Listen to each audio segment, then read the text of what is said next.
Have you ever heard the term Judeo-Christian values? I suspect you have. Can you name any of those values? I suspect you can't. But you should, because Judeo-Christian values are the moral foundation of Western civilization. As the great British Prime Minister Margaret Thatcher put it, the truths of the Judeo-Christian tradition are infinitely precious, not only because they are true, but also because they provide the moral impulse which alone can lead to that peace for which we all long. Mrs. Thatcher was a believing Christian. I am a believing Jew. While we have different theologies, we have the same core values. And as far as society is concerned, moral values are far more important than theologies. That is why traditionally religious Protestants, Catholics, Mormons, and Jews are aligned on almost every important moral issue. Here, then, are 10 of those values. Number 1, there is one God. That God is the God introduced to the world by the Hebrew Bible, or as Christians came to refer to it, the Old Testament. Number 2, the Hebrew Bible introduced the most revolutionary moral idea in history, that there are objective moral truths, just as there are objective mathematical and scientific truths. Without God, there is no moral truth, only moral opinions. Number 3, because there are moral truths, good and evil are the same for all people. Number 4, God, not man, not government, not popular opinion, not a democratic vote, is the source of our rights.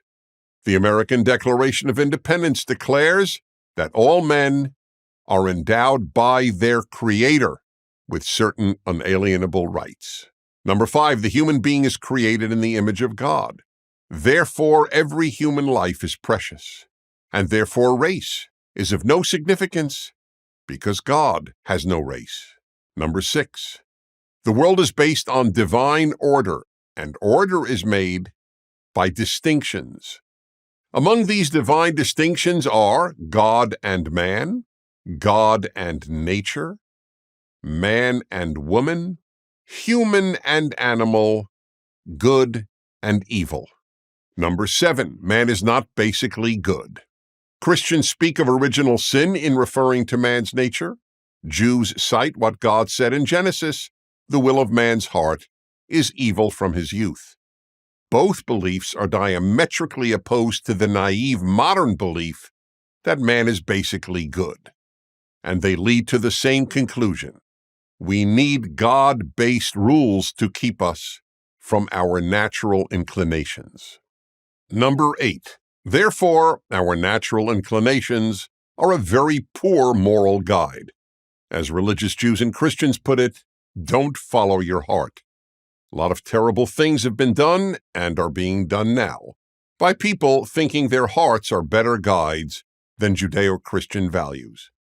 Number 9, human beings have free will and are therefore responsible for how they behave. In the secular world, free will does not exist because all human behavior is the result of biology and environment. And if there is no free will, people are not responsible for what they do, good or bad. Number 10, the 10 Commandments. They are the core of Judeo-Christian values. In fact, if everyone lived just by the 10 Commandments, we wouldn't need armies or even police. There's another important aspect to the term Judeo-Christian. The two religions need each other. Without the Old Testament, there is no New Testament. Virtually every Christian moral principle derives from the Hebrew Bible. Not only the 10 Judeo-Christian values I just enumerated, but such basic moral principles as love your neighbor as yourself, love the Lord your God, and love the stranger. At the same time, Jews need Christians. It was overwhelmingly Christians who carried knowledge of the Hebrew Bible to the world. Judeo-Christian refers to one other fact. No religions in the world share a common revelation the way Judaism and Christianity do. That common revelation is the Hebrew Bible. The only two religions that share that Bible, or any sacred work, are Judaism and Christianity. The ultimate embodiment of Judeo-Christian values has been the United States of America. America's founders were Christians, some culturally, some theologically, who were rooted in the Old Testament. So much so that Thomas Jefferson and Benjamin Franklin designed a seal for the United States that depicted God leading Israel out of Egypt, just as they believed God was leading America out of Europe. Only if we keep these values will we keep America, and for that matter, Western civilization.